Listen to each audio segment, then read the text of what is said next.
베들레헴에서 태어난 예수가 이 지면을 통해 지상으로 새로운 메시지를 전한다. 유대인들은 아직도 오실 주님을 기다리고 있을 것이다. 기독교인이나 타종교인이나 신앙을 하지 않는 분들도 예수의 이름을 기억하고 있을 것이다. 이 메시지를 지상에 보내는 예수의 마음은 여러 가지로 복잡하고 착잡하다. 그 내용을 한마디로 요약하여 전할 수도 없음을 안타깝게 여긴다. 지상인들, 특히 기독교인들은 이 메시지를 접할 때 믿기보다는 의심을 더 많이 할 것을 내가 모르는 바 아니다. 그러나 신약시대 메시아의 사명을 갖고 왔던 예수가 인류 구원의 책임자로서 밝히지 않으면 안 될 시대가 도래했기에 이 사실을 천명하는 것이다. 당시 나는 하나님으로부터 메시아의 사명을 가지고 지상에 왔었다. 그러나 그 시대의 종교인과 비종교인의 갈등을 모두 성경에 기록할 수 없었다. 사실 성경에 다 밝힐 수 없는 숨겨진 섭리적 내용이 많이 있었다. 그 시대의 흐름에 따라 하나님의 섭리는 달라질 수밖에 없었다. 이제는 기독교인들이나 메시아를 기다리는 수많은 성직자들에게 숨겨진 섭리적 내용의 일단을 분명히 전하고자 한다. 하나님께서 인간을 창조하심에 있어서 육신을 가진 인간은 지상에 살 때 필요하였고, 육신을 잃으면 그 영혼은 영계에서 영존하도록 창조하셨다. 메시아를 기다리는 성도들이여, 성경에 표현된 구절구절의 양면적 예언에는 왜 관심을 갖지 않는가? 나는 신약시대의 인류 구원을 위하여 메시아로 왔던 사람이다. 그러나 나의 십자가 문제를 여러분은 어떻게 생각하는가? 그것이 하나님의 뜻인가? 인간의 실수인가?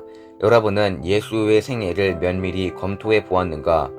예수의 잉태와 탄생에 대한 것도 생각해 보았는가? 그 시대 나는 틀림없는 메시아의 사명을 갖고 왔지만 육신을 가진 평범한 인간의 모습으로 지상에서 먹고 입고 잠자면서 생활했다. 그러나 나의 사명은 일반인과는 달리 메시아의 사명을 지니고 있었다. 메시아의 십자가 대속은 하나님의 본래 뜻이 아니었다. 지상인들이여, 기독교인들이여, 이 사실의 여부를 놓고 금식하며 기도해보라. 그렇게 하면 내가 나타나서 분명하게 알려줄 것이다. 그러나 금식하고 철회할 때 순수한 기도와 정성만을 드려야 한다. 소위 이단의 소리에도 귀를 기울여보라. 이 시대의 통일교 문선명 선생님은 십자가 대속으로 지상에서 이루지 못한 나의 사명을 완수하기 위하여 재림 메시아로 현현하신 분이며, 성약시대를 마무리하기 위한 참 부모의 사명을 가지고 현현하신 분이다. 신약시대에 메시아 사명을 갖고 온 나를 당시의 사람들은 십자가에 매달고 말았다. 그래서 지상에서는 하나님이 이루셔야 할 뜻이 남아졌기 때문에 재림 메시아가 필요했던 것이다. 신약시대의 메시아는 영적 구원밖에 이루지 못했기에 육적 구원은 속죄로 남아진 채 역사가 흘러왔다. 그러기에 한 많은 역사의 뒤안길에서 수많은 슬픔과 고통을 겪으시면서 하나님은 다시 메시아를 지상에 보내기 위하여 기다려오셨다. 문선명 선생님의 혈통을 분별하고 성별하여 메시아로 보내기까지 하나님은 초긴장의 세월을 보냈다. 내가 어디서 태어났던가? 마곡간 아니었는가?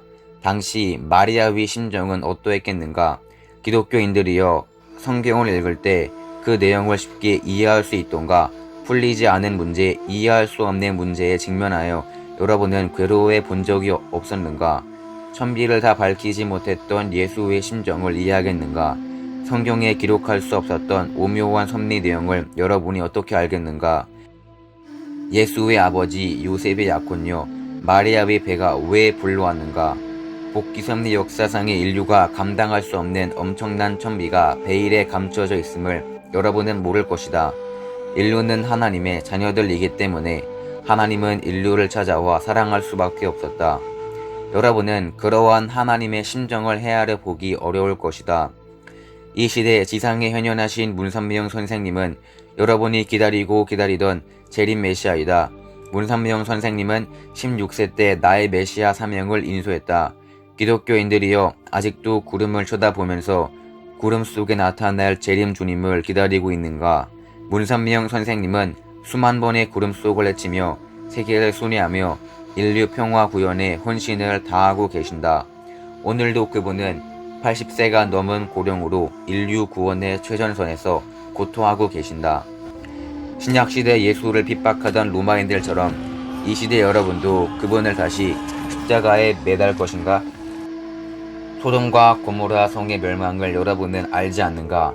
하나님은 사랑이다. 기다리고 계신다. 성약시대에 강림하신 메시아를 영접하라.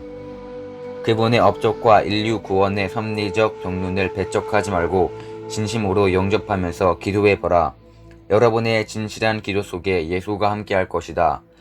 오늘날 기독교인들은 나의 생애와 하나님의 구원권에 대하여 깊이 기도하면서 신약시대의 메시아로 왔던 예수를 십자가에 매달았던 그 시대적 상황을 다시 새겨보길 간절히 바란다. 내가 33세가 되도록 장가 들지 못했고 나를 따라다니던 12제자들과 함께 배고팠다는 상황을 생각해보라. 나는 한이 많았다. 기독교인들은 메시아 예수의 모든 것은 하나님의 뜻이라고만 결론을 내리고 있다. 그렇지만 인류가 해야 할 도리와 책임은 없겠는가를 깊이 생각해보라. 메시아로 왔던 나는 인자였다. 예수는 하나의 독생자로서 메시아 사명을 이루기 위하여 혼신을 다했지만 그 꿈과 뜻을 완전히 이루지 못했다. 그 뜻이 완전히 이루어졌더라면 재림 주님이 오실 필요가 있겠는가? 기독교인들이여, 그리고 여러 종교인들이여, 당시의 메시아는 예수였었다. 틀림없는 메시아였었다. 그러나 오늘날 메시아 사명을 완수하기 위하여 다시 오신 분은 문선명 선생님이시다. 그분이 바로 재림 주님이시다. 2000년 전 이단의 괴수로 몰렸던 나에게 오시리가 당신입니까? 하고 물었던 세례 요한의 입장을 생각해보라. 여러분은 지금 문선명 선생님을 어떻게 평가하고 있는가? 시대의 흐름을 생각해보고 문선명 선생께서 이룩한 업적을 상기해보라. 인간의 힘만으로는 할 수 없는 엄청난 업적을 이루셨다. 죽은 내가 다시 살아서 여러분에게 나타날 수 없다. 인간의 육신은 영현체와 분리되면 흙으로 돌아가게 되어 있다. 그것이 진리요 천도이다. 무덤에서 일어난다는 성경 구절을 다시 보라. 하나님은 과학적이며 수리적인 하나님이며 원리의 하나님이시다. 사라진 시체의 모든 기관이 분해되었다가 다시 조합되어 부활한다는 논리는 하나님은 무엇이든지 할 수 있다는 능력을 전제한 것인데 그것은 지극히 모순된 것이다. 문제가 그렇게 해결되는 것이 아니다. 자연계를 보라. 인간의 성장 과정과 구조를 보라. 하나님과 인간은 부자의 관계이다. 이제 여러분은 자녀를 기다리고 참아오신 하나님의 섭리와 심정을 체험해야 할 것이다. 기독교인들이 우상 숭배자로 알고 있는 불교의 교주 석가님과 내가 마주 앉아 서로 담소하고 있다면 나를 어떻게 보겠는가? 여러 기독교인들이요, 불교인들이요, 그리고 여러 종교인들이요, 예수, 석가, 공자, 무하마드 등 4대 성인과 소크라테스, 성 어거스틴 등 성현들, 그리고 그 외 종교 지도자들이 여러 차례 세미나를 했으며 지금도 하고 있다. 세미나의 주제는 하나님은 인류의 부모라는 주제이며 지상에 강림하신 문선명 선생님께서 밝혀놓으신 원리강론을 놓고 분석하며 토론하고 있다.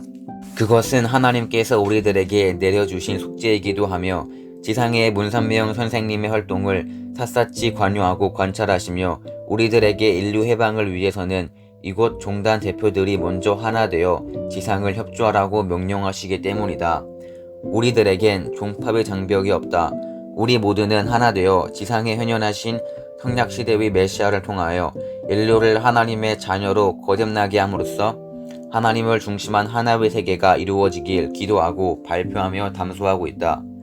지상에서 흔히 볼 수 있는 종교인들의 대립과 갈등은 이곳에서는 모두 해소되었다. 그렇게 되기까지 상당한 시간이 흘러왔다. 인간의 창조주는 오직 하나님뿐이라는 궁극적 진리를 밝히는 그만한 시간이 요구되었기 때문이다. 지상에서도 모든 종교의 장벽이 무너져야 인류의 평화가 실현될 것이다. 각각의 종교 교리의 공통성과 차이성을 밝히고 상호 간의 장단점을 취사 선택하면서 온유 겸손의 미덕을 보인다면 비종교인들도 그 모습을 따라 바른 길로 인도될 수 있지 않겠는가? 여러 종교인들, 특히 기독교인들 모두가 하나 되어 이곳 무형세계의 한 자리에서 함께 만나기를 부탁한다. 유대 베들레헴의 출신인 내가 지상인에게 메시지를 보낼 수 있는 시대적인 환경과 혜택이 주어진 것은 다름 아닌 성약시대가 도래하였기 때문이며, 성약시대의 주인공은 문선병 선생님이시며 그분이 재림 메시아이기 때문이다. 여러분들은 그분을 어떻게 할 것인가? 비판의 자리에 세울 것인가? 신약시대의 예수처럼 십자가에 매달 것인가? 기도하고 금식하며 하나님께 문의할 것인가? 여러분은 가장 현명한 신앙인의 모습을 선택하길 바란다. 이곳 영계에서라도 신약시대의 메시아 예수의 책임을 깨우쳐 주고 싶어서 이렇게 지상인들에게 메시지를 전한다. 예수 2001년 4월 4일부터 4월 5일